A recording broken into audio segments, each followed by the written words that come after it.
Cameraman video ठीक आ रहा है ना?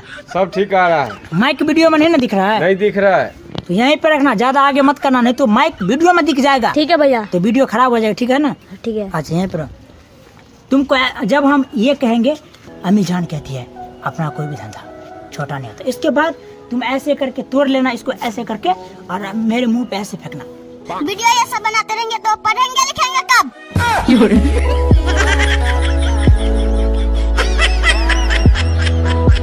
कभी भी कोई चीज का जरूरत पड़े, चाहे पैसा हो या गाड़ी हो या गर्लफ्रेंड हो ना, गर्लफ्रेंड तो मुझे भी नहीं है, तब तक 3.5 लाख रुपया आपके अकाउंट में, और दुकान इंडिया में टॉप 1 पे चलना चाहिए जी।